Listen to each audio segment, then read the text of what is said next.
Meus irradiados, no episódio de hoje eu estou trazendo para vocês uma narrativa que eu considero um patrimônio histórico. Como eu prometi para vocês, eu estou trazendo para vocês na íntegra nesse episódio uma conversa que eu tive com ninguém mais, ninguém menos do que o ilustríssimo Dr. Walter Mendes, o físico do acidente radiológico de Goiânia, responsável por ter conseguido fazer a descoberta desse evento e tomar as primeiras ações de emergência. Então, realmente, gente, eu ainda não acredito que isso foi possível. Então eu vou deixar para vocês na íntegra aqui nesse episódio. Mas antes de eu deixar, como sempre eu gosto de fazer as minhas considerações iniciais, então a minha introdução aqui vai ser até um pouquinho mais prolongada, mas aguentem que na sequência vocês terão um conteúdo de infinita qualidade. Bom, pessoal, então, como eu comentei com vocês, acho que talvez há 1 ou 2 episódios atrás, eu sou uma pessoa ousada, eu acho. Eu havia visto num grupo que eu participo, que é o Fórum de Discussão Nuclear do Brasil, que eu participo desde que eu fui à visita de Angra. A professora doutora Inayá me colocou nesse grupo. E depois da minissérie, que saiu dia 18 de março, né, logo um pouquinho depois, dia 23, né, a doutora Inayá inseriu o contato do Dr. Walter nesse grupo. E eu não podia perder a oportunidade, né? Eu fiquei ali meio que me perguntando, ai meu Deus, será que mando mensagem ou não mando? E mandei, né? Na ousadia, na coragem, o pior que ia acontecer é ele não ver, ou não responder, né? Então não, a gente já tem. A gente tem que ir atrás do sim, né? E foi o que eu fiz, né? Mandei uma mensagem pra ele. E eu comentei, acho que com vocês isso já posteriormente aqui, na expectativa, e ele respondeu positivamente. Nossa, isso me encheu de alegria. E, poxa vida, para quem tinha ido atrás da prata, eu consegui o ouro, o diamante, a platina, enfim, não sei qual que tem mais valor, mas eu consegui o extraordinário. O Dr. Walter gentilmente explicou que se houvesse evento aqui em Curitiba, que ele pudesse participar como palestrante, ele poderia vir e poderia participar e gravar coisas para nós aqui do Radiação para Leigos e não pude perder a oportunidade, né? Então, graças à professora Evelyn, que aceitou a proposta, né, a professora Camila, que contribuiu para ajudar na execução desse evento, a gente conseguiu criar o segundo Congresso de Radiologia da Uninter, voltado totalmente para as questões do acidente radiológico de Goiânia e deixar o Dr. Walter na palestra magna para poder abordar esse evento, né, essa temática. Então, isso aconteceu, né? Foi possível. O Dr. Walter confirmou a vinda e ele veio mesmo, gente. Então foi fantástico. Eu acabei de gravar um videozinho que eu vou fazer a publicação nas redes sociais narrando como que foi esses dias com a presença do Dr. Walter aqui em Curitiba. E, gente, nossa, o Dr. Walter, gente, é uma pessoa extremamente simpática. Ele é muito simpático, ele é muito comunicativo, ele é muito humilde, ele conversa com todo mundo, ele conversa sobre tudo, ele conversa bastante. É uma pessoa que, quando a gente pensa no grau de importância que ele tem e no que ele fez, a gente poderia esperar que ele pudesse ter qualquer tipo de personalidade, né, que ele pudesse ser arrogante ou metido, mas, gente, é totalmente o contrário. Ele é extremamente querido. De verdade, ele conversa muito, o que você propõe pra ele, ele topa, onde você quiser levar ele, ele vai, o que você quiser conversar com ele, ele conversa, ele conversa com todo mundo, é surpreendente, gente, foi uma surpresa mais grata ainda, né, eu já esperava que ele fosse extraordinário, tanto quanto físico, né, especialmente, mas ele é extraordinário como pessoa também, muito humano, é muito sensível, assim, é espetacular, tanto que eu fiz uma música pra ele. Eu vou ver se eu consigo deixar aqui para vocês. Eu vou deixar um espaço aqui para eu conseguir ver se eu insiro a gravação de áudio, que eu não lembro se ficou boa, mas eu vou gravar aqui e vou inserir para vocês ouvirem. Ficou muito fofinha, né? Eu fiz uma música ali em homenagem a ele, né, para expressar esse carinho que tanto eu quanto os demais seguidores aqui, pessoas do Brasil, sentem por ele por ter feito o que fez. São ações heróicas, né, pessoal? Tanto que vocês vão escutar aqui agora, na íntegra, a entrevista que eu fiz com ele, e vocês vão tirar as próprias conclusões. Então, na quinta-feira, quando ele chegou aqui em Curitiba, tava frio, um frio do cão. Nossa, e a professora Evelyn, ela tá no nosso curso de radiologia da Uninter, tá passando por reconhecimento. E, claro, a professora Evelyn tira de letra, né? Ela fez todas as documentações ali com excelência, mas é um momento tenso para a universidade, mobiliza muitos professores, né, infraestrutura. Então, tava todo mundo abarrotado de trabalho. A professora Evelyn, apesar disso, se colocou disposta ali, sabe, a contribuir, ajudar, a organizar tudo. O professor Benísio, que é o professor dos eventos, todos eles, assim, fizeram mobilizações para tornar isso possível. Então, eu recebo os agradecimentos, né, das pessoas, mas o evento em si, né, essa vinda dele só foi possível por uma movimentação de muitas pessoas, né. A única coisa é que eu tive essa vantagem de ter o contato com ele, e ele, né, de muito bom grado, ter comentado que poderia vir, né? Mas foi uma mobilização de muitas pessoas. Os palestrantes que aceitaram participar do evento para preencher e deixar esse congresso com cara de congresso, foi assim, muito legal, gente, poder contar, estar num ambiente em que você sabe que as pessoas querem que as coisas deem certo. E isso não tem preço. Então, todos, né? O Uninter realmente é uma instituição de ensino muito particular nesse ponto, né? Sou muito grata por fazer parte dessa equipe, porque foi possível, né? Tudo foi perfeito, gente. Foi, assim, perfeito.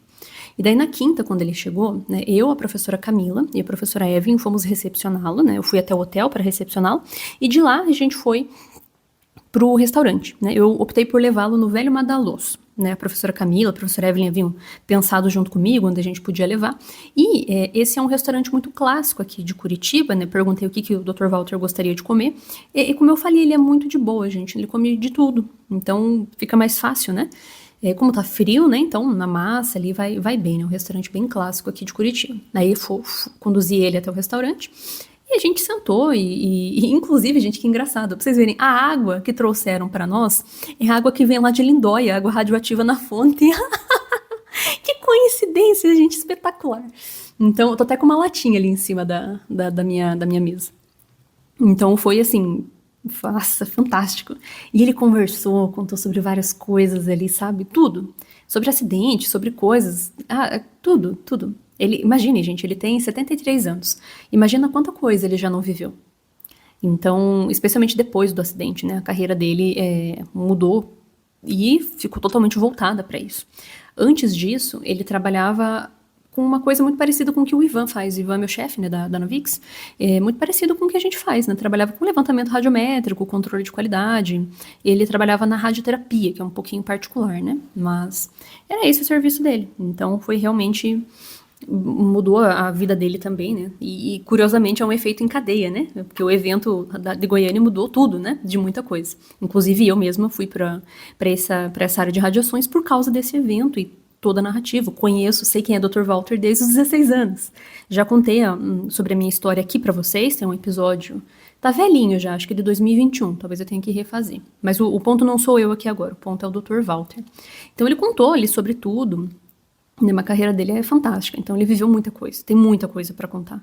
Eu acho que foram poucos dias, eu gostaria de passar mais tempo com ele para usufruir desse conhecimento que ele tem, dessa experiência que ele tem. Nossa, gente, foi uma oportunidade única, isso é histórico, enfim, e aí a gente jantou, depois, né, eu voltei com ele, né, devolvi ele no hotel, e aí fui para casa. E aí na sexta-feira eu trabalhei um período e no outro eu fui encontrá-lo pra gente gravar os conteúdos aqui do Radiação para Leigos. Então, eu fiz alguns vídeos, porque eu fiz uma publicação no Instagram e no TikTok com uma caixinha de perguntas que os seguidores gostariam de fazer pro Dr. Walter.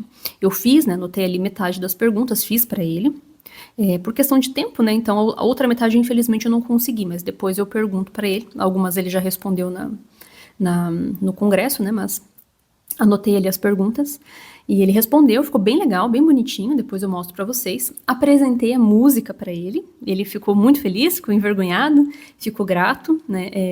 Enfim, foi uma experiência maravilhosa, né? Poder fazer esse gesto de carinho, né? Dar esse gesto de carinho pra ele. E aí a gente gravou esses pequenos conteúdos e aí a gente foi gravar o podcast / videocast.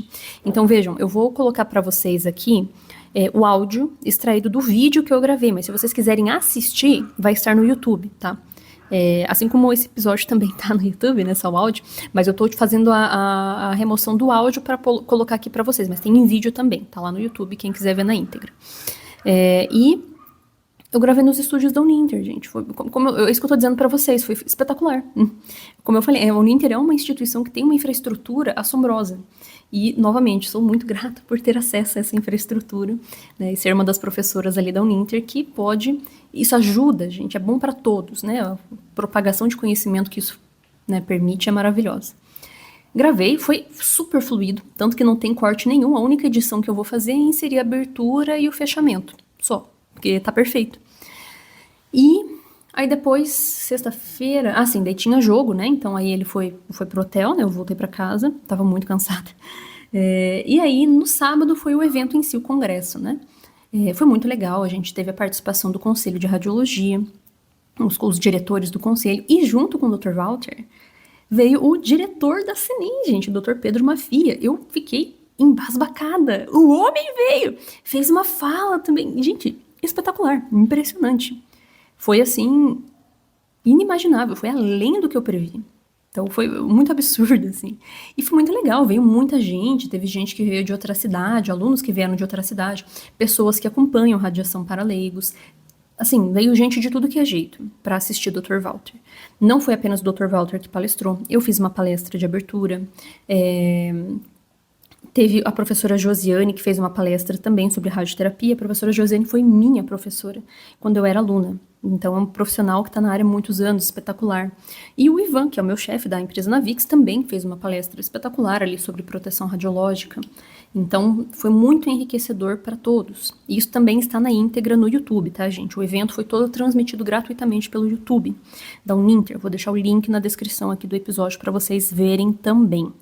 Enfim, foi fabuloso, gente. Então, o Dr. Walter fez a fala dele, riquíssima, ficou com uma qualidade espetacular, a gravação tá linda, tá perfeito, todos estavam vidrados. E a gente ainda teve leiguinhas que vieram assistir também, gente. Teve uma menininha de 8 anos que acompanha o meu canal, e ela chama Melina, e ela é fã do Dr. Walter. E ela trouxe para nós um presente, a vozinha dela trouxe ela lá do Paranaguá, que é uma cidade portuária aqui do estado do Paraná, trouxe para Curitiba, não é tão longe, mas, né, teve um deslocamento, ela veio e ficou prestando atenção, gente. Não acredito que ela seja superdotada, porque, nossa, ela estava entendendo tudo, uma graça, lindíssima. E a outra que é filha do professor Benício, aqui do evento. Foi até muito engraçado quando ele percebeu que a filha dele acompanhava o meu canal, porque ele ficou surpreso. Ele, mas eu trabalho com essa mulher? Como assim, leiguinha? É muito divertido, tava lá. E ela é maior do que eu, né? Então fica difícil chamar ela de leiguinha desse jeito, né? Bom, não é surpresa pra ninguém que eu sou pequenininha, né? E aí a gente, enfim, o Dr. Walter fez a fala dele, e aí deu o horário do almoço, a gente foi almoçar. Nós levamos ele no Bar do Alemão, que também é clássico aqui de Curitiba. Ele comeu carne de onça, tomou uma aguinha, e a gente voltou para ele poder fazer umas respostas a algumas perguntas, daí depois ele foi pro hotel. E aí o evento continuou, os palestrantes fizeram suas falas, e aí à noite, para se despedir dele, a gente levou o Dr. Walter numa pizzaria, inclusive era aniversário do Ivan, o Ivan fez aniversário na terça, na verdade, dia 16 de junho, mas ele comemorou no sábado, que o Ivan viaja muito, né, tá sempre fora, então comemorou no sábado e gentilmente juntou os dois eventos, então foi assim, uma coisa absurda, foi espetacular, né? Então, e ainda por cima, tanto o Ivan e a Rafaela, que é a esposa dele, minha amiga também, me deram um livro de presente atrasado no meu aniversário, que é o livro Vozes de Chernobyl. Uau! Espetacular, gente, perfeito. Então isso também vai virar conteúdo para vocês assim que eu finalizar a leitura. Estou ansiosa, muito grato pelo presente. Meu presente de aniversário para ele foi ter levado o Dr. Walter no seu aniversário. Então, acho que passa, né? Então, nossa, gente, mas me deu um aperto no coração depois, porque daí eu já me despedi do Dr. Walter ali, né? Domingo pela manhã ele já retornou para a cidade dele. Eu já fiquei com saudades. Queria que ele ficasse mais dias para escutar, né? Enfim, absorver mais do que ele tem para contar. Nossa, gente, é muito especial. É muito especial, gente. Nossa! E agora, então, eu vou deixar vocês com o resultado desse encontro, gente. Aproveitem, desfrutem de cada informação que Dr. Walter, em pessoa, está trazendo aqui na íntegra para vocês do Radiação para Leigos com exclusividade. Então, segue na íntegra. Dr. Walter, que Dr. Walter, que prazer te conhecer. Você é uma pessoa muito especial. Você é conhecido a nível internacional. Na manhã de setembro o pessoal te chamou e com um cintilômetro você detectou os níveis de dose e um perigo real, um pó radioativo, um perigo fatal. Nas águas do rio eles iriam descartar, mas o jovem Walter conseguiu evitar. Afastem-se todos, com firmeza ordenou. E da contaminação você o salvou. Você foi o físico que salvou o Brasil, com sua destreza que a tempo descobriu o maior acidente radiológico global. Isso te torna o nosso herói nacional. Obrigada, Dr. Walter, você é demais. Sua história não será esquecida jamais. Você mora dentro dos nossos corações, pois mudou os paradigmas das radiações.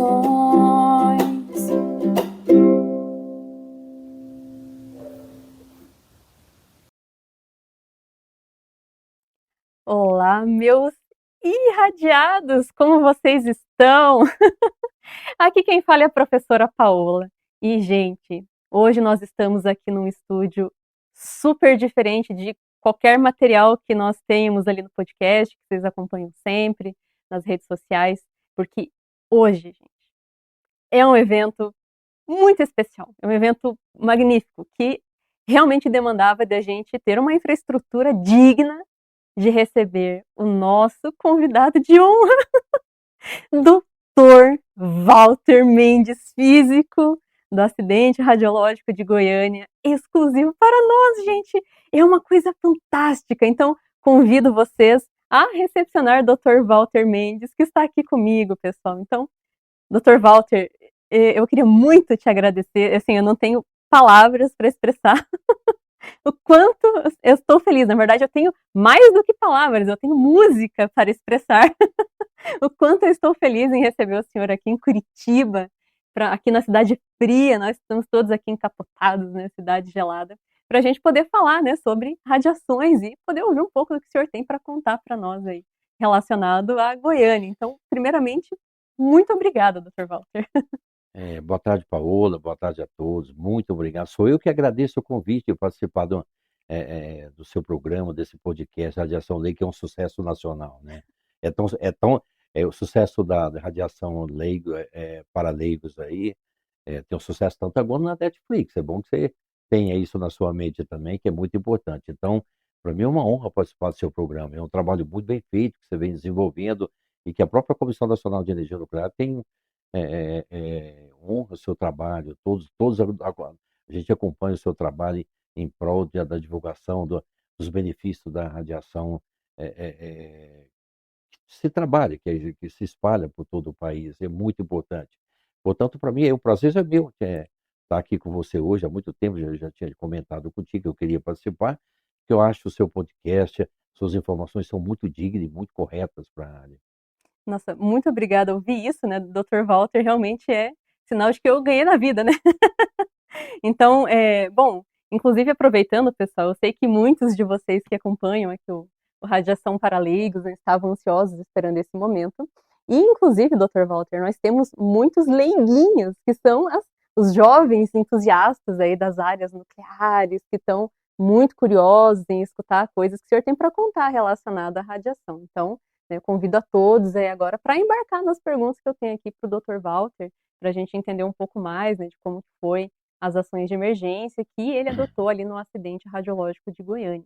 Inclusive, até comentando sobre divulgação científica, Dr. Walter estava me contando, gente, que ele participava, ele criou um projeto que se chamava CENEM nas escolas, que era justamente para ajudar a trabalhar essas questões de divulgação científica. Então, né, o meu trabalho, né, apesar de hoje estar mais relacionado às redes sociais, ele tem um fundamento das pessoas criadoras, né? Então, vem lá dessa parte, né, bem inicial ali da proteção radiológica. Então, Dr. Walter, eu queria começar te fazendo uma pergunta, então, aqui, né? Eu queria primeiro, né, que o senhor dissesse para a gente, né, da sua perspectiva, o que o senhor gostaria que as pessoas do público geral soubessem sobre o acidente radiológico de Goiânia que o senhor acha que é pouco falado? Ou sobre as ações de emergência, né? O senhor acha que seria bacana compartilhar com as pessoas, destacar? Bom, eu acho que a série veio para compartilhar, Paola, realmente essa pergunta sua, né? A série veio de um momento muito importante. São quase 40 anos, que o ano que vem completa 40 anos do acidente de Goiânia. E a série ela retrata com muita fidelidade o trabalho que todos nós técnicos fizemos em Goiânia. A série foi constituída para justamente mostrar, claro que tem uma parte de um pouco de drama, isso faz parte também, isso prende mais a atenção do leitor, de quem está vendo a série, mas a série veio para coroar justamente o trabalho de praticamente de 250 técnicos da Comissão Nacional de Energia Nuclear e que enfrentou uma situação muito séria. O acidente de Goiânia é considerado o maior acidente radiológico do mundo e foi muito grave. E o acidente é um acidente que mudou toda a forma de segurança radiológica, aumentou toda a segurança radiológica, a parte normativa, a parte médica, a parte de todo tratamento com material radioativo. Isso foi muito importante, principalmente a área de aspectos legais da informação. Ou seja, é uma fonte que era utilizada para salvar a vida, né? Ela, infelizmente, né, foi abandonada no centro de Goiânia e isso causou o maior acidente radiológico do mundo. Foi um impacto muito grande para a população, né? E para nós também técnicos, e todo mundo pergunta, né, se a gente estava preparado para um acidente como Goiânia. Evidentemente que não, né?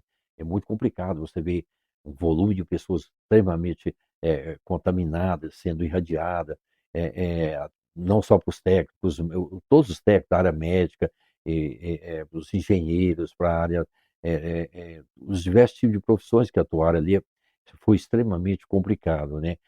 O que que isso mudou na realidade, o acidente de Goiânia? Ele transformou totalmente a proteção radiológica, de como atuar em situações de emergência, modificou, né? Lembre-se que não se tinha, né, na própria Agência Internacional de Energia Atômica, que é o órgão governamental das Nações Unidas, né, um sistema específico para tratar esse tipo de acidente, né? Então era muito complicado isso, trabalhar nisso, né?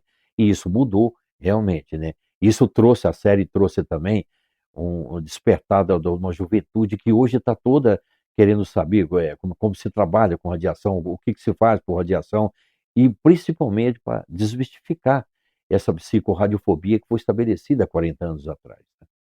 Perfeito. Isso que o senhor comentou realmente é uma coisa que eu tenho observado bastante, né? Então, como eu comentei, né, que o público do Radiação para Leigos é bem mesclado, mas tem aparecido muita gente jovem que pergunta muito a seu respeito sobre o Dr. Walter Mendes, sobre a área nuclear, como que faz para trabalhar com isso, o que que tem que estudar. Então, realmente é uma área muito diversa, né? Felizmente cabem muitas profissões. E realmente os paradigmas hoje, pelo que dá para ver, é muito diferente, então, porque muita coisa evoluiu, né? Completamente. Nossa, né, a forma de criação de sistema de atendimento à emergência, o fortalecimento do poder regulatório. Recentemente, a gente teve uma divisão da Comissão Nacional de Energia Nuclear, né? A parte reguladora passou a ser constituída pela Autoridade Nacional de Segurança Nuclear, né? Hoje é independente, né? E a comissão continua nessa parte de pesquisa e a parte de atendimento à emergência, tudo a gente tem um trabalho muito grande. Isso tudo é fruto oriundo do acidente de Goiânia, né? As consciências com material radioativo passou a ser totalmente diferente, né? A própria agência criou um sistema de atendimento para emergência para esse tipo de acidente com material radioativo, pontos radioativos, né? Então é muito comum a gente perguntar o que que se aprendeu com o acidente de Goiânia. As lições foram enormes, né? Enormes, né? Que apesar da gravidade do acidente e ser uma tragédia, né? Evidentemente que quando você se perde 4 pessoas mortas com contaminação sendo irradiadas, entre elas uma criança, né? Isso é muito triste, né? Então, houve toda uma avaliação nessa parte, principalmente dos aspectos regulatórios, de se trabalhar com material radioativo. Isso foi fundamental para a gente, né? E isso vem se despertou agora, com a série, né, com a Emergência Radioativa, que é uma série extremamente representativa, né, e as crianças estão adorando, as universidades, e hoje praticamente é um sucesso a nível mundial, né. Com certeza. Até a gente que é professor, né, a gente costuma utilizar essa série como material de estudo, porque tem de tudo, né, dá para você estudar física, dá para você estudar biologia, radiobiologia, proteção radiológica, então realmente tem muitos temas, como o senhor disse, né, que dá para extrair muitas lições e a gente acaba aplicando, né. E ainda falando sobre agora as suas ações mais especificamente, né, a parte do Dr. Walter ali é bem ilustrada ali na minissérie, né, a gente vê como personagem Márcia, a gente vê uma representação de muita coisa. E o público geral, quando a gente assiste, a gente fica com um pouco de dificuldade, às vezes, de saber o que que é fato, o que que é a parte da dramaturgia, mas algumas coisas ficam em evidência que é fato. Então, uma das perguntas que eu queria te fazer era com relação ao momento em que o senhor chega na vigilância sanitária para fazer a detecção. Na minissérie, a gente vê a representação, né, de que o senhor está chegando com o medidor de radiação ali e percebe que tem uma contaminação e tem que alertar aquelas pessoas que estão ali que elas precisam sair. E, né, foi uma questão de minutos. O senhor chegou exatamente no momento que o bombeiro ia fazer a remoção da cápsula e ia jogar no rio. Então, a minha pergunta é: isso realmente eles iam jogar no rio? E se sim, o que que teria acontecido se isso tivesse acontecido, se tivessem jogado mesmo? E jogar no rio sim, Paulo, o bombeiro ele ia jogar no rio por desconhecimento, né, ele recebeu uma dose de radiação grande, né, uma dose elevada, né. Mas o que que eu senti nesse momento? Desde o primeiro momento que eu fui comunicado por um colega que se trata que uma peça sobre a vigilância sanitária, eh, era radioativa em virtude, de um comunicado, de um médico do Hospital de Doenças Tropicais de Goiânia, que tinha 11 pacientes internados, que ele não sabia fazer o diagnóstico da comorbidade e que poderia ser radioativo. Eu duvidei que era material radioativo. Era evidentemente que os sintomas, apresentados pelo médico, quando foi descrito para mim a primeira vez, eu tinha certeza que não seria material radioativo, né? Vômito, febre, diarreia, epilação, febre, né? Então, eles não conseguiriam fazer o diagnóstico. Eu falei para ele que eu tinha quase certeza que não seria material radioativo. Quando ele me perguntou se eu poderia fazer a medida, eu falei que sim, que não teria nenhum problema, poderia ajudá-lo, né? E aí começou-se o drama, assim, onde encontra um detetor, né, de uma empresa, né, da Nuclebrás, que eles conseguiram um detetor cintilador e consegui é um detetor extremamente confiável, muito robusto, tudo. Eu já trabalhei com esse tipo de detetor e eu tinha perfeito conhecimento dele, né. Mas quando eu fiz a primeira medida, aproximadamente uns 60, 70 metros da vigilância sanitária, eu tinha certeza que o detetor estava com defeito, né. E nós retornamos à empresa na época, Nuclebrás, né, onde era, nós nós pegamos esse detetor, né, emprestado, os dois sanitaristas, né, que tomaram por empréstimo para mim fazer a medida, né, que nós quando eu o segundo detetor é que eu achei que era realmente, falei: "Olha, é material radioativo". Só que esse tipo de detetor eu não consigo quantificar a dose, muito menos identificar, há 40 anos atrás. Hoje eu teria detetor que eu identificaria que tipo de material, eu teria um identifier, que é um equipamento específico, que eu identificaria que era césio, né, mas eu não tinha. Eu só sabia que eu estava na presença de um campo de radiação extremamente importante, e nessa segunda vez, quando eu retornei, alguém da vigilância sanitária havia ligado para o corpo de bombeiro, dizendo que esse material estava intoxicando todo mundo, que era para ser retirado desse local. Eles chamavam de uma peça, que era o cilindro metálico, né? Que era para ser descartado, isso que causava intoxicação. E eu cheguei exatamente no momento que o bombeiro ia jogar. E ele ia jogar realmente no rio, né? Por desconhecimento, não por. E eu pedi para ele não jogar, que ele retornasse com o cilindro, né? E aí começou um dilema de discussão com a direção da vigilância sanitária, que, como eu não sabia a dose, provavelmente a dose seria extremamente alta, eu não poderia quantificar, não tinha detetor para isso, né? No momento, eu pedi que fosse evacuado, todos os servidores desse local. E foi uma discussão muito séria, né? E eu tive um apoio muito grande do Corpo de Bombeiro, dos 3 integrantes do Corpo de Bombeiro, que auxiliou, e por uma autoridade policial nós conseguimos evacuar esse local, né. Mas a sensação que eu tinha, nesse momento, é que realmente teria que ser evacuado, né. E foi um trabalho que foi muito bem feito pelo Corpo de Bombeiro, e a gente convencer as autoridades da vigilância que fosse evacuado todos os servidores, né. E praticamente a rua ficou isolada, né. Exatamente nesse momento aí é que começou o acidente, quando eu identifiquei, né. Entendo. Então, na hora que você viu o cintilômetro, em nenhum momento você chegou a pensar: "Não, é mentira", apesar de achar que estava quebrado, quando você viu de fato a segunda vez que era, em nenhum momento passou assim: Não, "Nossa, não, não, não é não passou possível". em nenhum momento assim que o cintilão estava com algum defeito, que estava com defeito. Eu achei que ele não estava com funcionamento adequado. Até eu retornei pela segunda vez, porque esse detetor ele é extremamente confiável. Eu fiz o questionamento ao diretor da Nuclearbras na época, o doutor Sebastião, e dizendo para ele o que havia acontecido com o detetor, né? E ele me disse, ele era uma pessoa extremamente assim, mais agressiva, mais nervosa, mas era um gênio dele mesmo. E eu era novo na época, ele disse o seguinte: você é muito novo, você não sabe fazer medida, né? E eu falei para ele: eu sei fazer a medida, seu detetor que está com algum defeito, né? E assim começou, né? Mas eu não duvidei muito do equipamento. Eu achei que tinha algum problema, mas não que ele deixado, quando ele saturou o fundo de escala, eu não imaginei que ele estava que ele estava imprestável, vamos assim dizer, né? Eu achei que tinha alguma coisa que não estava com funcionamento adequado, né?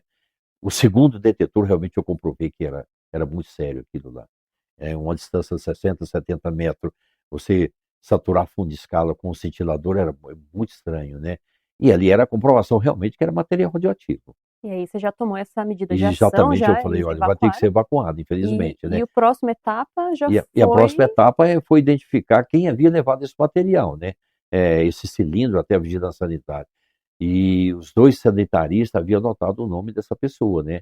Que era a dona Maria Gabriela, né? Que é a esposa do dono do Ferro Velho, do senhor Devair. Nós fomos até o local e ali a gente, por informação dos dois catadores de papel, né?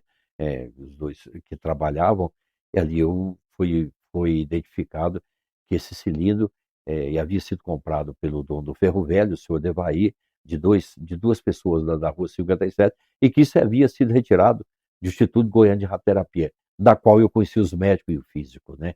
Eu sabia que ali tinha uma fonte de cobalto e uma fonte de césio. Por analogia, né? O césio é um material metálico, só poderia ser a fonte de césio, né? Eu fui até o hospital Araújo Jorge, onde os médicos do Instituto também trabalhavam, e ali eu confirmei que realmente a fonte de césio havia sido retirada do local e violada em algum outro local que não fosse a clínica, o instituto mesmo.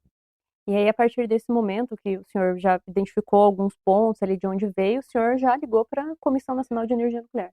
Nesse momento que eu fiz quando eu contactei um dos médicos, um dos sócios do instituto, que nós fomos até a clínica, ali já levantou a primeira dúvida: quais são as ações iniciais que deveriam ser tomadas, né?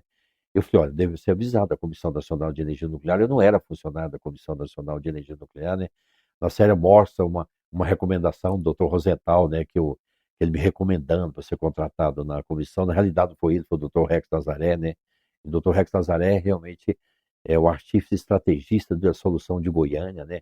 Se bem que o doutor Rosenthal foi, assim, o trabalho dele fundamental. Nós fomos até o secretário de Saúde, né?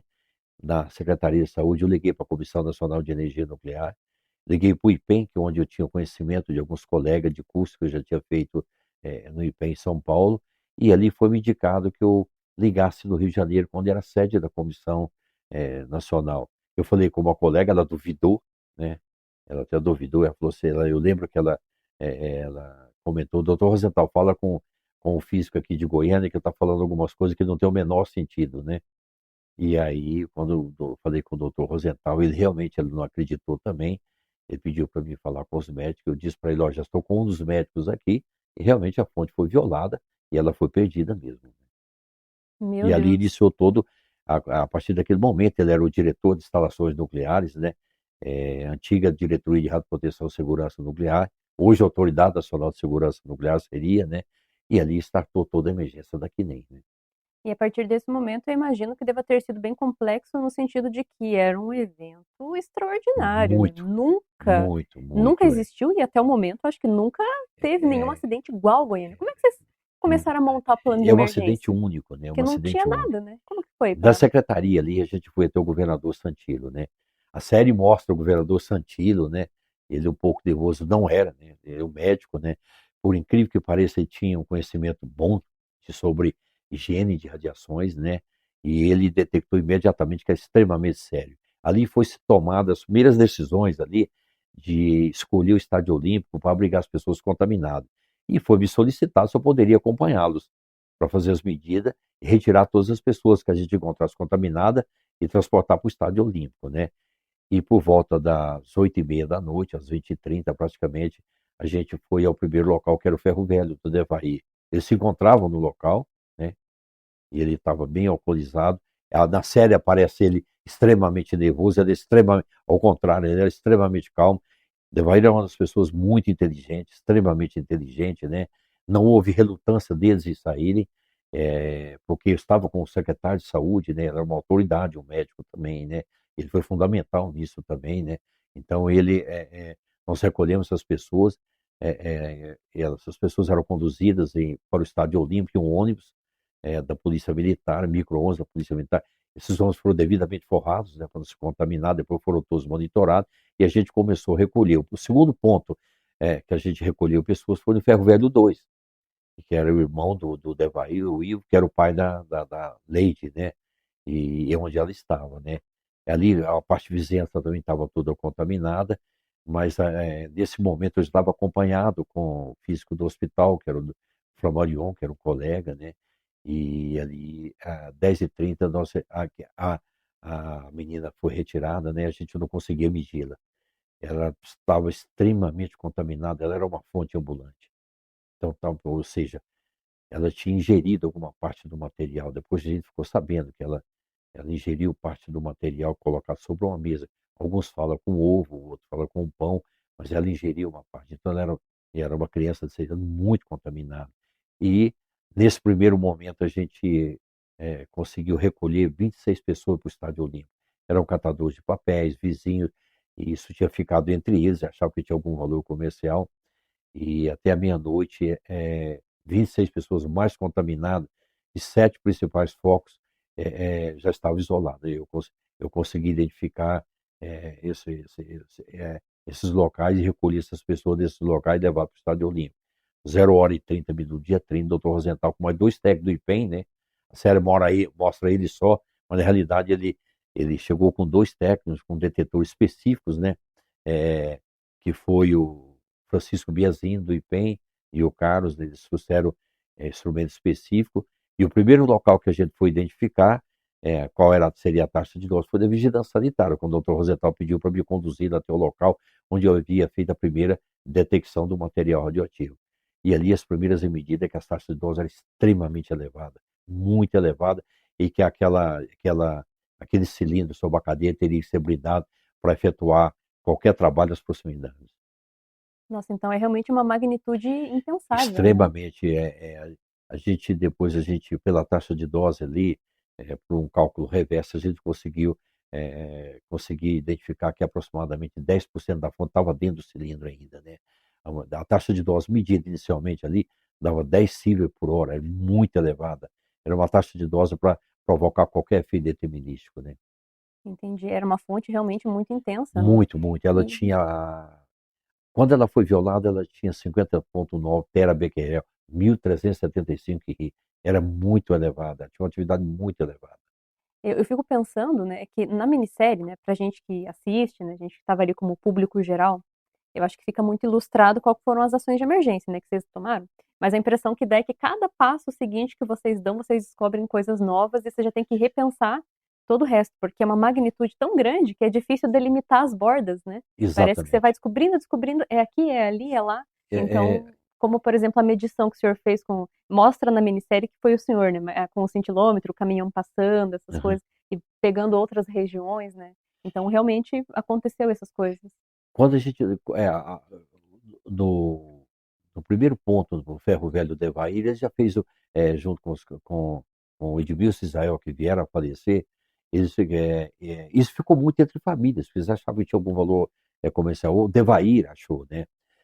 O Devair, esse procedimento que ele achava de ter valor comercial em virtude de que um dia ele chegou à noite, né, de um bar e esse cilindro estava fora da residência dele. A série mostra que a casa e o Ferro Velho são distintos, não são. A casa e o Ferro Velho eram tudo conjugados, era um lugar muito grande, Ferro Velho muito grande, E um dia ele chegando à noite, ele verificou que dentro desse cilindro tinha uma certa aparência de uma luz azulada. Ele achou que isso tinha algum valor comercial. Ele levou para dentro do quarto dele, né?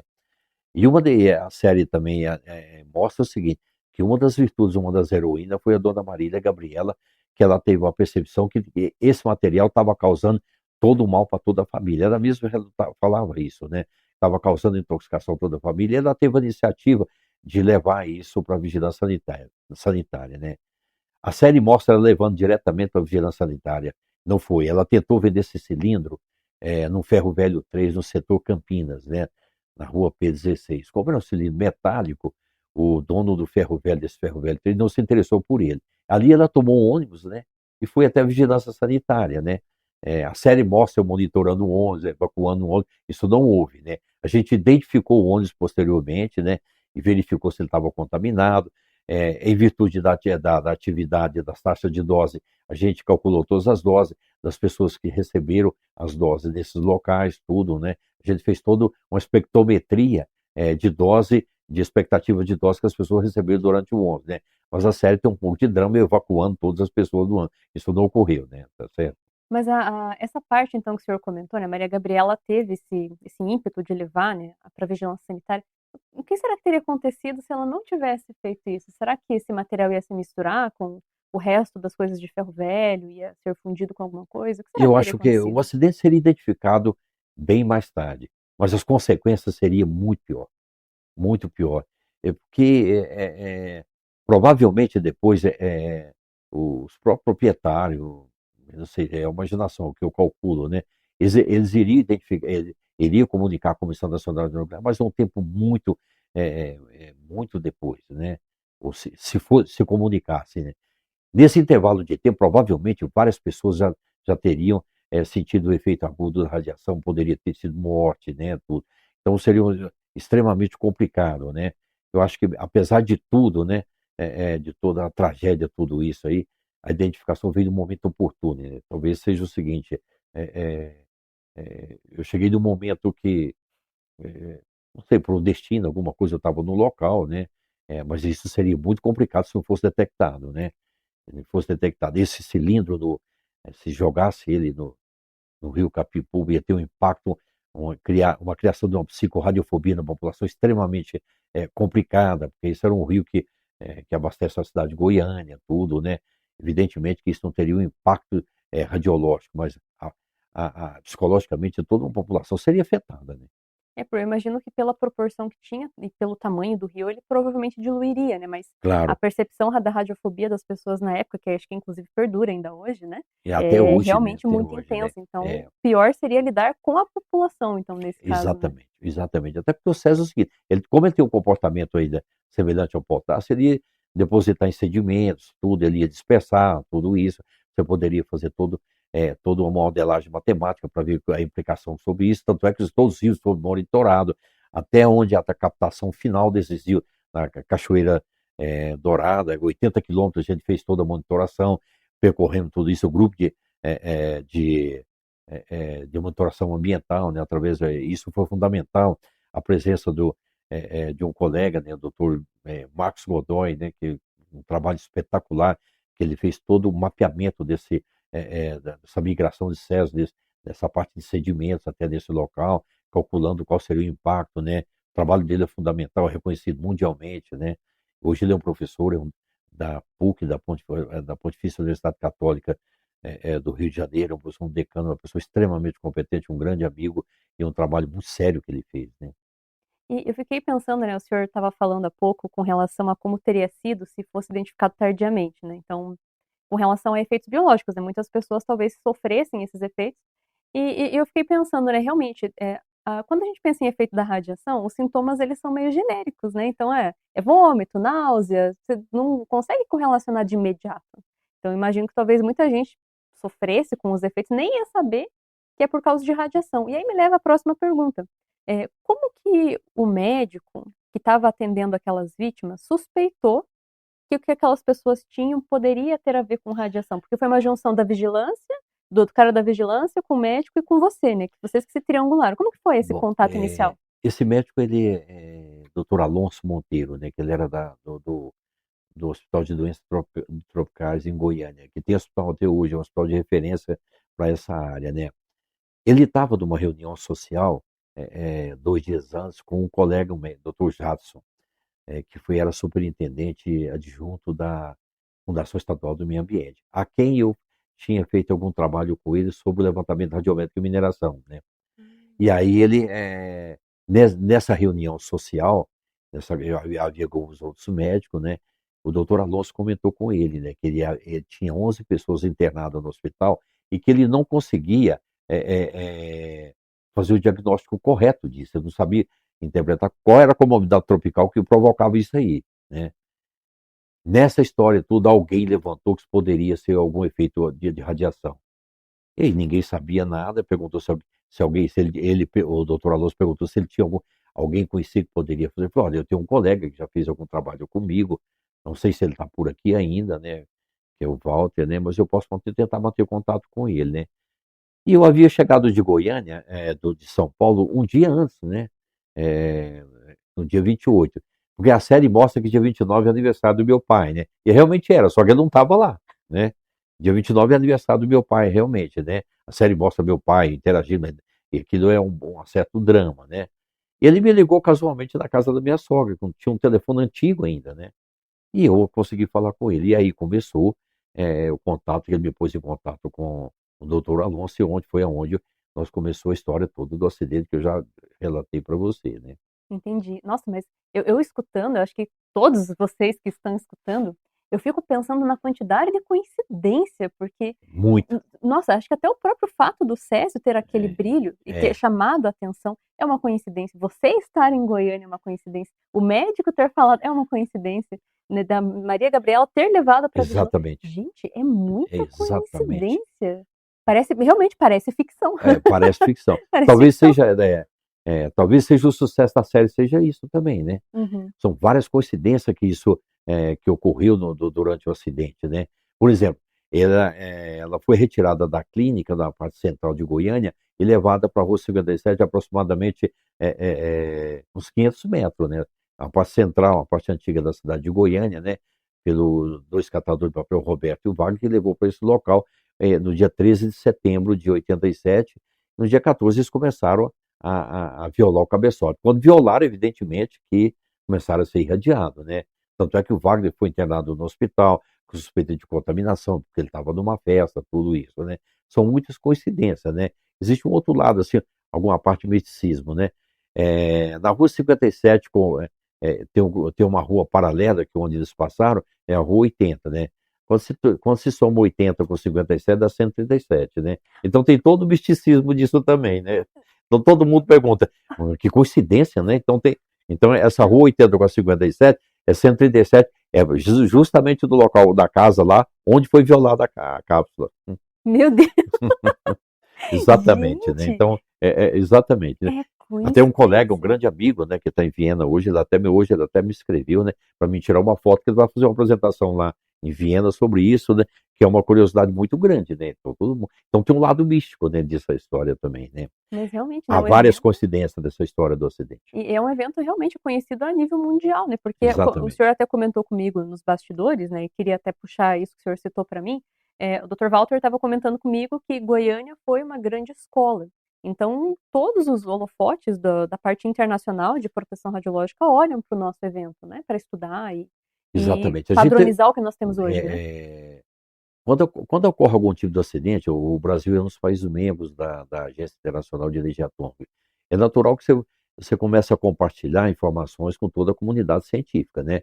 Quando foi avisado a Agência Internacional notificada a Agência Internacional de Energia Atômica, vários outros pesquisadores do mundo todo, a parte médica, né, e os 2 médicos de Chernobyl, como mostra a série, né, doutor Seridócio esteve em Goiânia, teve no Hospital Naval Marcelo Dias, onde as pessoas com síndrome aguda de radiação foram levadas, que é o hospital de referência, né? A Marinha fez um trabalho muito, muito bem feito, né? É um hospital de referência até hoje, né? É o orgulho, né, que se tem, né? Que é o Hospital Naval Marcelo Dias, né? Então, é, é, todos esses pessoais, médicos especializados, físicos, por exemplo, doutor Seridowski, que veio aqui compartilhar com os médicos brasileiros a experiência de Chernobyl. Lembra-se que o acidente de Goiânia foi um ano após Chernobyl. Então, essa correlação foi imediata, né? Então, isso aí foi um trabalho de relação, de confundir um acidente nuclear com um acidente radiológico, isso foi imediato. E a gente explicar isso foi um trabalho muito difícil, né? Porque não tinha nenhuma correlação, né? Era só uma fonte com uma certa quantidade de material, não era muito diferente do acidente nuclear, que era um reator, né? Então, esteve em Goiânia praticamente todos os grandes profissionais do mundo, né? Isso ajudou toda a ciência nuclear a ter uma resposta muito favorável. Goiânia foi um ensinamento, uma escola para tudo, para a área médica, para a área técnica, principalmente para nós com a área de comunicação, né? Foi fundamental, né? Fundamental. A gente estava preparado para falar, para trabalhar dentro de laboratório, você tem todo um sistema climatizado, sistema organizado, de temperatura, pressão, tudo isso, né? Quando você sai com o detetor por um tempo, por uma intempérie, alguma coisa, ele altera. Então, os detetores tiveram que ser não calibrados, teriam que ser praticamente tudo aferido para você trabalhar, dava diferença de medida, né? O sistema de migração de Césio desse tipo de solo, né? Que a gente não se conhecia, né? Goiânia era foi um laboratório para o mundo todo, né? Então, todos o que se tem de história hoje, o comportamento de Césio, pessoas contaminadas, área médica, quando migração de Césio, esse tipo de solo, informações que se tinha, comunicação com o público, né? Sistema de preparação de emergência, né? Se pergunta, né? Tinha plano de emergência para isso? Evidentemente que não, Nenhum né? lugar do mundo ia ter Nenhum para um lugar do negócio mundo desse, né? tinha isso, né? Muito Então, as absurdo, pessoas, né? que nem a comissão não tinha plano, não tinha, Em o nenhum mundo lugar todo do não mundo tinha, né? tinha. O mundo todo não tinha informação, por exemplo, qual era o comportamento de Césio no organismo de uma criança, né?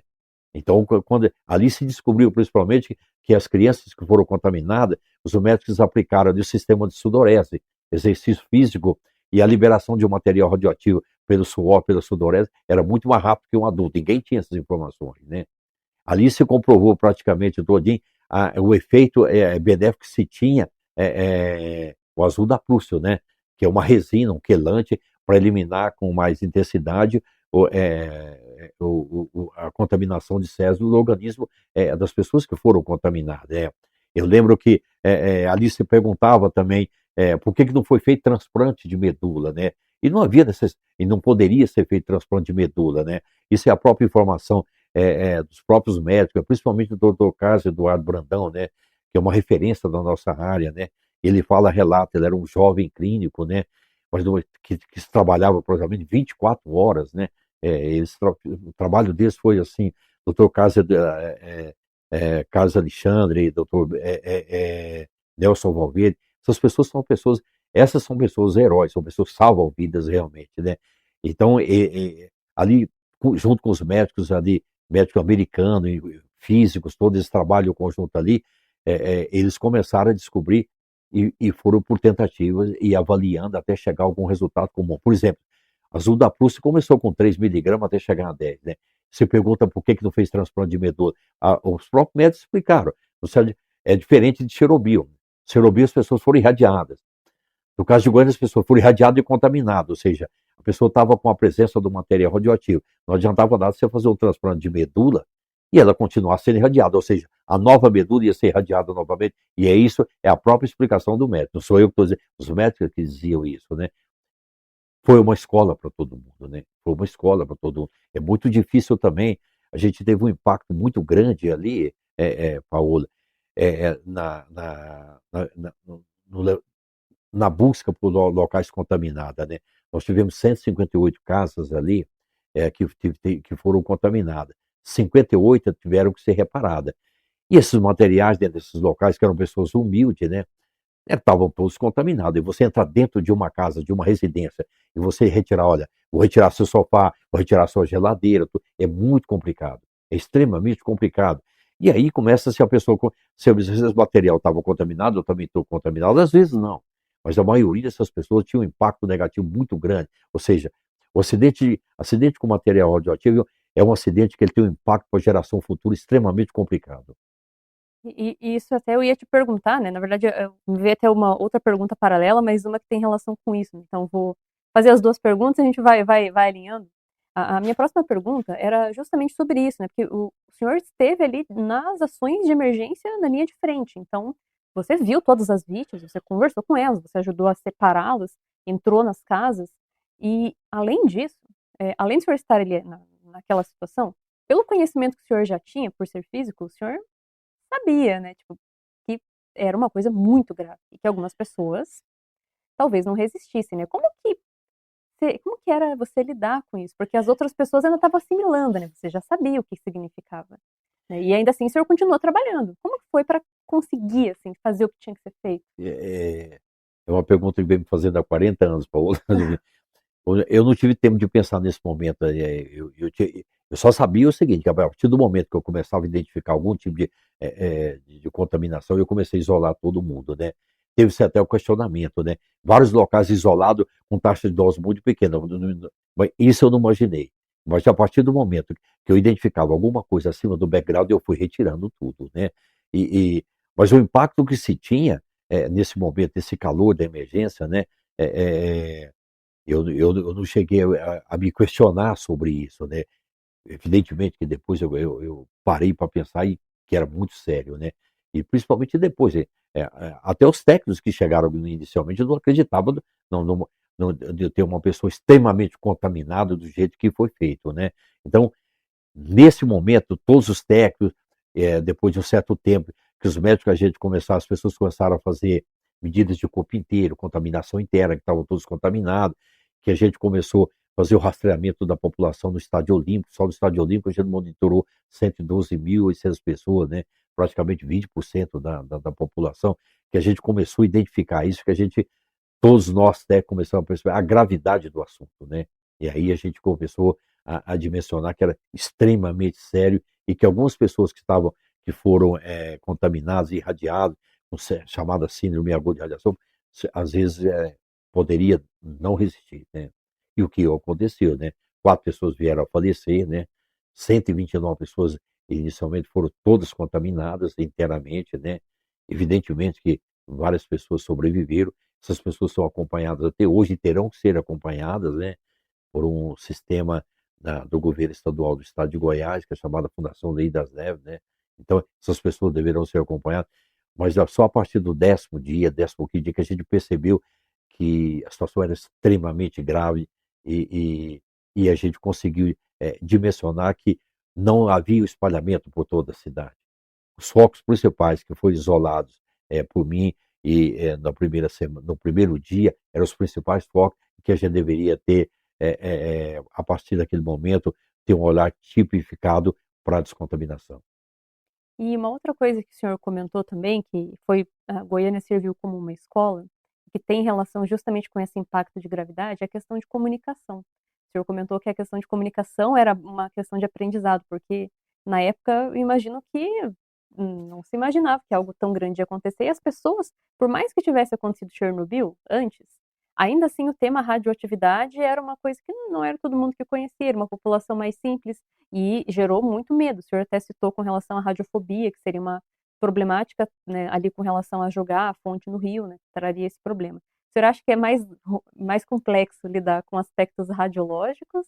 Ou o senhor acha que é mais complexo lidar com aspectos psicológicos? Porque, bom, já tem quase 40 anos do evento, né? Ano que vem vai fazer 40 anos, e as pessoas ainda, né, tratam isso, têm receio, às vezes os próprios pessoal ali de Goiânia que sofreu o acidente sofre preconceito com relação a isso, a gente ouve piadinha, ouve esse tipo de coisa. Então, como funciona essa questão de comunicação? Como que foi falar com os jornalistas, explicar para as pessoas? É, Hoje, ainda as pessoas têm medo? Como que é isso?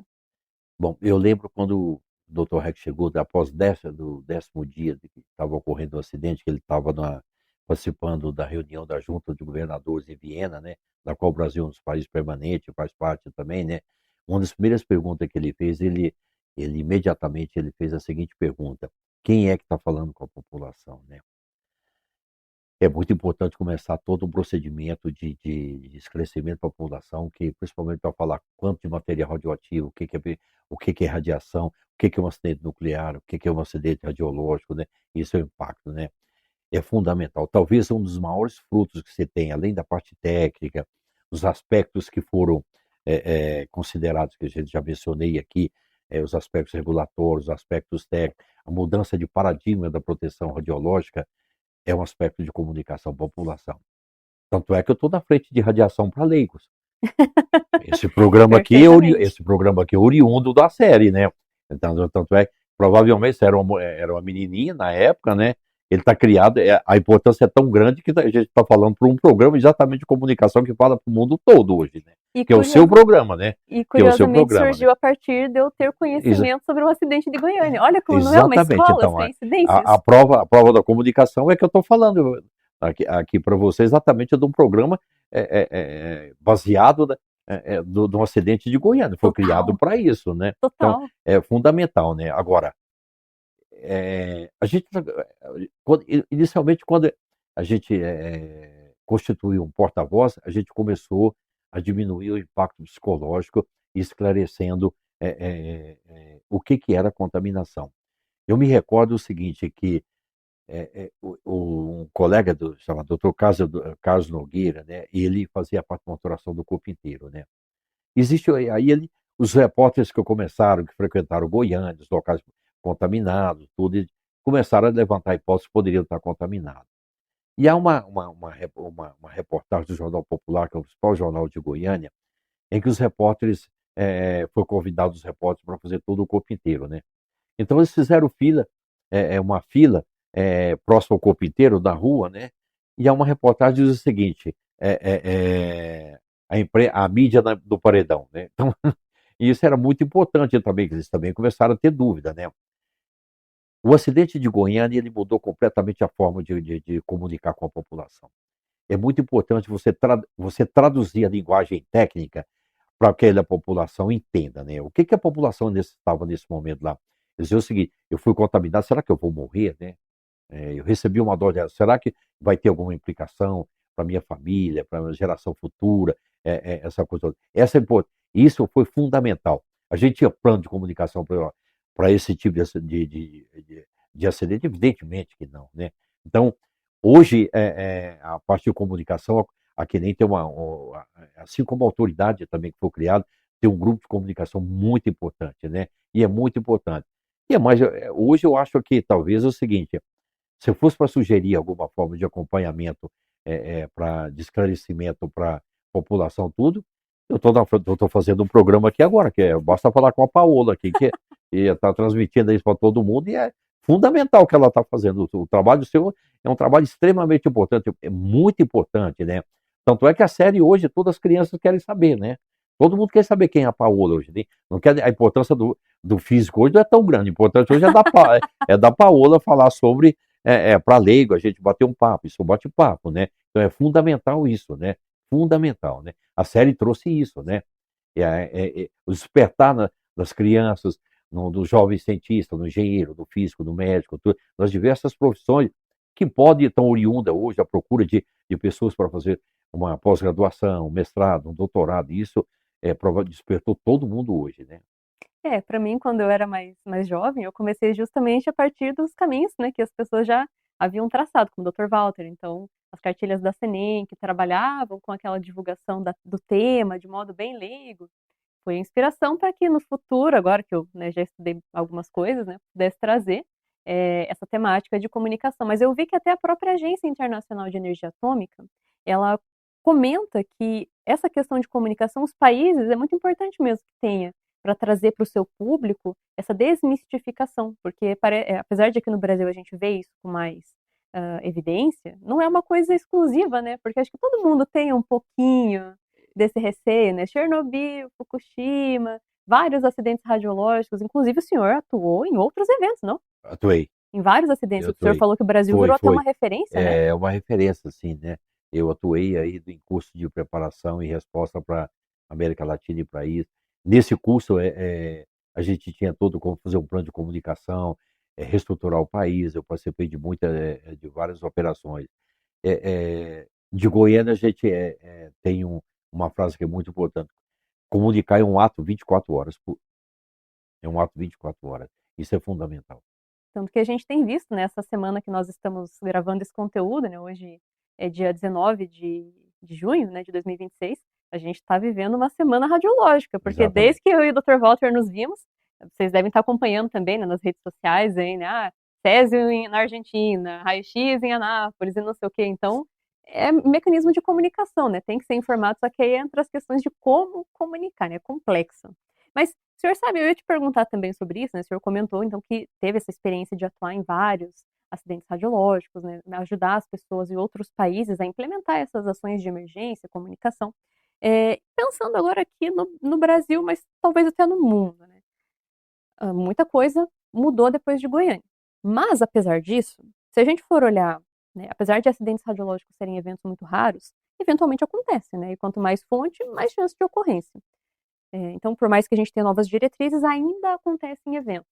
O senhor acha que, levando em conta tudo isso, há chances de acontecer um novo acidente radiológico? Tem algum ponto cego, assim, na legislação brasileira? Ou alguma coisa que pudesse trazer riscos para que pudesse ocorrer um novo acidente aqui no Brasil?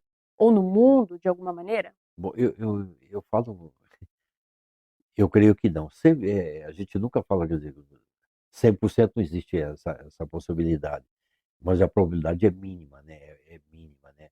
Hoje a tecnologia, né, é completamente diferente. A gente não tem um sistema de tratamento eh, eh, de comorbidade de câncer, especificamente por esse tipo de fonte. Então, há um aspecto regulatório extremamente, logo após o acidente de Goiânia, uma das primeiras ações que foi feita, a comissão começou a fazer uma varredura no país todinho, onde fontes órfãos, tudo, recolhendo toda essa parte, e evidentemente que a parte regulatória foi extremamente modificada, né?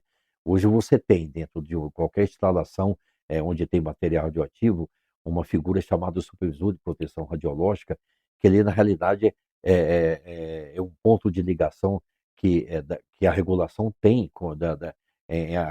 é o ponto de ligação entre a regulação e a instalação. Esse supervisor é uma figura muito importante. Ele tem o poder de dizer o seguinte: a prática que talvez esteja sendo realizada no local não está adequada, ele pode comunicar. Então, todo esse conceito de segurança mudou completamente, né? Muito. Os aspectos legais, né? Hoje, se é na ocorrência de algum acidente, imediatamente você tem todo o acionamento de uma Procuradoria Federal, ele vai identificar, tem uma legislação especificamente para atuar nesse tipo de, em caso de acidente, né?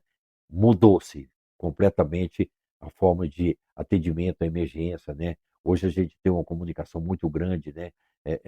Principalmente com outras instituições parceiras, Defesa Civil, as Forças Armadas, né? Bombeiro, Polícia Militar, treinamento, são tudo parceiro, né? Procedimentos, como eles devem agir, né? Geralmente, quando ocorre algum incidente ou acidente com material radioativo, a primeira pessoa a chegar é um bombeiro, um policial militar, é algum público que é acionado. E em seguida, a parte vem o jornalista, né? Então, quem vai atender uma emergência tem que estar preparado para falar com o jornalista, né? Eu recordo perfeitamente que assim que encerrou-se a descontaminação de Goiânia, que foi Goiânia deu-se totalmente descontaminada após 3 meses, 21 de dezembro, né, quando a comissão retornou, o grupo retornou para o Rio de Janeiro, e eu me recordo que eu tive que fazer é, informações constantes, diárias com o público. Isso me deu conhecimento muito grande de trabalhar com jornalista, né? O jornalista não tem obrigação de entender a linguagem técnica, ele tem a obrigação de interpretar o que eu estou falando de uma forma clara, né? Ou seja, o leigo, ele tem o direito de questionar, a população tem o direito de questionar, e isso é muito importante. Portanto, radiação para leigo é muito fundamental, viu? Ele serve justamente para a gente questionar aí, né, É, essas questões de radiação. Mas eu percebo mesmo que, às vezes, existe essa dificuldade de fazer a tradução, né? Porque a área nuclear por si só já tem uma complexidade muito grande, há muitos temas dentro de uma mesma área. Tem que saber física, tem que saber biologia, né, tem que saber um monte de coisa. É complexo. Mas traduzir isso ainda mais, mostrar um negócio que não dá para ver, que não tem cheiro, não tem cor, não tem gosto, é mais complicado ainda. Só um equipamento que mostra número, né? O que é. aquele número representa? É um desafio de fato, né? E a minha pergunta, agora na sequência, é justamente pensando nessa questão do público, pensando na questão geral. Bom, já tenho 40 anos desde o evento, né? Quase 40, né? Vai fazer 40 ano que vem. E hoje, graças à minissérie, a gente pôde retomar esse assunto, as pessoas estão tendo acesso, estão vendo, estão conhecendo, mas é, o que que o senhor acha que as pessoas que virão daqui uns 200 anos, 300 anos, que o nosso depósito ele é projetado para durar ad eterno, mas, né, digamos que ali 300 anos quando vai terminar, né, de decair, né, mas então vai durar para sempre ali. Como será que as futuras gerações vão encarar aquilo, né? Vão pensar assim, nossa, a galera lá do passado deixou lixo para nós aqui, né? Ou vão pensar assim, nossa, olha, hoje nós temos muito menos, olha, isso aqui é um marco de como era antes no início, hoje é totalmente diferente, né? Como será que é o impacto disso para as pessoas lá da frente?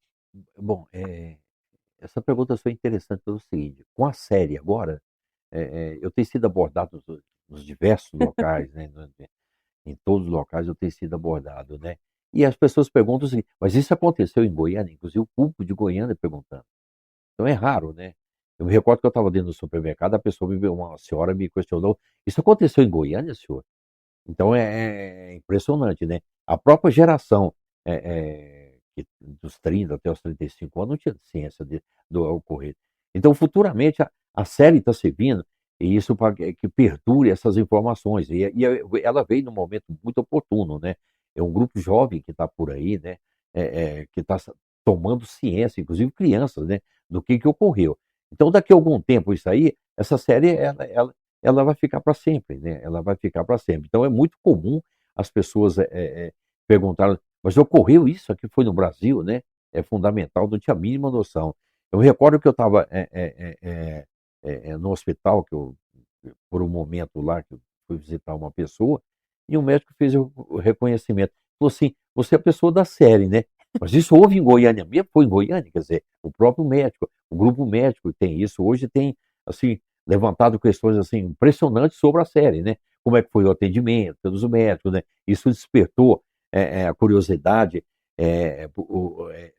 da ciência médica, da ciência da engenharia, da ciência da tecnologia, tudo isso, e está despertando. Ninguém sabia, né? Como se faz para medir, como é que é hoje, como seria hoje, né? Isso é fundamental. Então, daqui a muito tempo, seguramente daqui a mais de 40 anos, 50 anos, essa série vai estar viva ainda, né? Com Essas certeza. pessoas que estão recebendo essas informações aí hoje, elas provavelmente devem seguir algum caminho, vai querer fazer algum curso, né? Vai caminhar pela área nuclear, né? Isso é fundamental, né? O mundo caminha para isso, a segurança é muito melhor hoje, né? São as pessoas que. Então, daqui a algum tempo eu tenho certeza que essa série será lembrada ainda, né? Evidentemente que é, é, eu não acredito que um acidente dessa forma venha acontecer. Se acontecer, a gente faria muito melhor ainda, né? A tecnologia ajudaria muito, né? Muito mesmo. Essa ia ser a minha próxima pergunta, né, com relação a isso. Se, né, embora seja muito improvável, talvez de outra magnitude, uma escala menor, né, mas se acontecesse um novo acidente radiológico hoje, né, o senhor acha que a comunidade científica ia conseguir dar conta? Você acha que ia ser um protocolo semelhante, ia ser melhor, ia ser, né, como seria? Bom, é, é, a gente teve, nesses 40 anos, uma pouca renovação dos quadros da Comissão Nacional de Energia Nuclear, né? Com a série, ela veio despertar isso novamente, né? Eu me recordo que eu fiz a primeira videoconferência logo após a série com um grupo de pessoas da Eletronuclear que trabalhou no Hospital Naval Marcelo Dias fazendo a proteção radiológica dos pacientes. E houve um comentário muito interessante, né? Que até é digno de ser comentado, que alguém, né, mencionou no chat dizendo o seguinte: não é que esses velhos ainda dão um bom caldo, né? Então, a gente sente muito hoje não ter renovado mais, né? Tem um quadro, hoje teve o concurso da comissão por 150 vagas, 50 para a autoridade, 100 para a comissão está buscando mais, né? Então, eu acho que a série veio aí para coroar a informação que há necessidade da ciência, né? É, evidentemente que a tecnologia nuclear nasceu sob o efeito de dois artefatos nucleares, Hiroshima e Nagasaki, isso tem um impacto, né? Mas hoje, praticamente, todos os procedimentos que se tem e todos hoje tem algum material radioativo na área médica, na área da indústria, na área da pesquisa, né? É fundamental. Ninguém hoje não tem a mínima noção de os principais diagnósticos hoje é feito com algum componente de material radioativo, né? Isso é muito importante que seja divulgado, né? Mas é necessário que essas pessoas também tenham pessoas de formação, tenha informação e formação para isso, né? Portanto, é muito importante que seja liberado o concurso para comissão, para essa formação, né? Para as pessoas. Eu acho que a série veio para isso, né? O jornalismo, tudo. Então, hoje há uma demanda muito grande de informação pela parte de comunicação, como é que está sendo feito, né? Isso tem, eu tenho feito uma peregrinação muito grande, né? Pelos meios de comunicação, pelas universidades, pelas entidades, falando sobre isso, né? E eu acho que isso veio, acho não, tenho certeza, né? A série veio para mostrar isso, né? Perfeito. É, realmente, né, quando a gente para pensar nessa questão de impacto, né, e magnitude, realmente faz muita diferença ver como as pessoas hoje têm outros olhos. E como o senhor comentou, né, bom, eu faço essa questão de divulgação científica, já sempre trago para vocês que acompanham aqui o conteúdo do canal, essas aplicações da ciência nuclear. E a gente vê que não teria como a nossa sociedade ser como é hoje, ter os avanços que a gente tem hoje, se não dependessem de alguma maneira dessa natureza radiológica, né, nuclear dos equipamentos. Então, é essencial, né. Só que, claro, né, demanda de proteção radiológica para a gente usar tudo isso com segurança e não ter problemas. Bom, e doutor Walter, então, meu último pedido para você, né, nesse nosso bate-papo, né, seria justamente pensando nesse tópico que o senhor está falando e destacando bastante, né, que é importante a gente ter novas pessoas, que as pessoas vejam a área nuclear, que queiram saber, queiram estudar, e como eu comentei, tem muitos leiguinhos aqui no canal que te admiram, que mandam muita mensagem falando super bem de Dr. Walter, que se espelham na sua figura sobre o que você fez, né, sobre o impacto que isso trouxe para o nosso país, como isso refletiu no mundo afora. Então, você é uma figura de inspiração, tanto quanto foi para mim, né, e É hoje isso. estou aqui no Radiação para Leigos, né, quanto para as próximas gerações que estão vindo também. Então, esse impacto positivo que juntos nós dois temos, então, o que o senhor poderia deixar de recado aí para os seguidores, os leiguinhos e os leigões também, os Bom, leigos adultos, né? O que o senhor gostaria de deixar aí para finalizar? eu gostaria que a juventude, as crianças que estão procurando tudo, há uma demanda de. É impressionante, né? A série veio para despertar, inclusive, uma demanda para crianças, né? Criança que está procurando. Eu sugeriria praticamente aí que continuasse a, a, a, a- seguindo a Paola, né, da Radiação para Leigos aí, que ela tem informado muito bem, até melhor que a gente lá da comissão, né? Isso. Então, que continue, né? Isso é fundamental. Mas, ao mesmo tempo, agradecer também o trabalho que você tem feito, né, em prol da divulgação disso, né, da divulgação do emprego da radiação, do esclarecimento de quando ocorre algum incidente ou acidente, tudo isso, né, ou seja, fazer essa tradução da linguagem de segurança radiológica da área no nuclear para as pessoas, desmistificando isso, é fundamental, né? É fundamental. O recado que eu tenho para essas crianças é o seguinte: continue estudando, né? Continue estudando. Existe muito chamado fake news, né? Como em toda a área também dessa parte boatos, né? Então, quando acontece qualquer coisa com material radioativo, cria-se assim, uma pandemia radioativa. Goiânia foi uma pandemia radioativa, né? Achavam que todo local estava contaminado. E é muito importante, então, que essas crianças tenham a dimensão do real sentido, o que que é material radioativo, né? Todas as crianças hoje estudam o que que é uma tabela periódica, né? Todo mundo sabe o que que é metal alcalino, o que que é césio, todo mundo sabe o que que é isso, né? E agora passa a se incorporar tudo isso com a série do que foi, né? Os cuidados que tem que se ter com material radioativo, né? Saber o que que é um raio-x, saber o que que é uma tomografia, né? Saber que uma ressonância não tem material radioativo, o raio-x não tem material radioativo, e é natural. Essas pessoas terem dúvida, porque são pessoas leigas, eles não têm obrigação disso, né? Portanto, eu acho o seguinte: são as crianças que estão vindo aí que vão dar uma nova dimensão na segurança radiológica, nos estudos aí.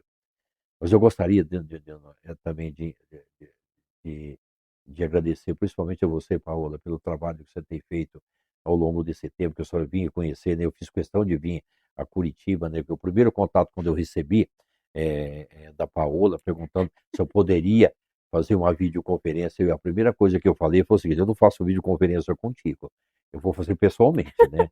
Eu queria, Quase sa- morri! eu queria conhecer pessoalmente você pelo seu trabalho, né? E para mim foi um prazer enorme estar aqui contigo hoje, né? Poder falar, né? E continue as crianças, continue te assistindo, é fundamental, é fundamental. Você tem, Você está fazendo uma tradução muito importante da linguagem nuclear que muitos técnicos não conseguem fazer. Nossa, muito obrigada, Dr. Walter. Eu fiquei até emocionada, pessoal. Realmente é muito estimulante, né? A gente saber que uma figura tão importante, né, tá aqui junto comigo, mas com vocês também, né? Tá todo mundo aqui assistindo Radiação para Leigos, né? O programa, afinal, existe porque tem vocês aqui que estão acompanhando, né? Que gostam do assunto, que buscam, né? Então, para poder fechar essa nossa conversa, pessoal, eu queria complementar essa fala do Dr. Walter, que o que vai ajudar a gente a entender como as coisas funcionam é sempre estar estudando, sempre estar acompanhando. Então, tanto para as pessoas mais velhas, quanto para as crianças, né, que acompanham aqui o conteúdo, tiverem interesse, vocês podem mandar perguntas, e que eu sempre costumo interagir sempre que possível, né, a demanda às vezes é um pouco grande, mas o objetivo é esse, né, sempre estar pesquisando. Quando são informações muito exageradas, sempre duvidar, né, buscar saber, né, mas para as crianças que estão vindo aí é isso, né, a gente continuar estudando, porque é o caminho que nós temos para levar a gente a algum lugar, né? Então acho que é o que faz todo sentido. Bom, Dr. Walter, então eu queria muito, mais uma vez, te agradecer por essa experiência espetacular. Eu acho que todos que estão assistindo esse programa aqui devem ter achado espetacular também. Então, muito obrigado por ter partilhado todo esse conhecimento, esse arcabouço histórico gigantesco, né? Um patrimônio nacional que nós temos aqui conosco hoje. Né, e deixar para vocês aí, né, caso vocês tenham alguma pergunta, alguma dúvida, algum comentário que vocês queiram trazer, né? Agora eu tenho o contato do Dr. Walter, então qualquer coisa que eu não souber responder, eu pergunto diretamente a ele, para trazer essa desmistificação, para trazer esse acesso ao conhecimento, vocês podem deixar nos comentários. Bom, e acho que é isso, eu gostaria de dar um... Vamos te agradecer só. Muito obrigado pela atenção, muito obrigado pela recepção aqui em Curitiba, né? É, por todo o trabalho que você tem feito. Sou eu que agradeço, né? É importante esclarecer tudo, falar a real história do acidente, né? Principalmente para ti, né? Então, foi fundamental isso. Sou eu que agradeço. Muito obrigado pela atenção dispensada. Muito obrigada, Dr. Walter. Bom, pessoal, então, né, deixo aqui o meu abraço irradiado a todos vocês e nós nos vemos no nosso próximo episódio, pessoal. Um abraço e até a próxima!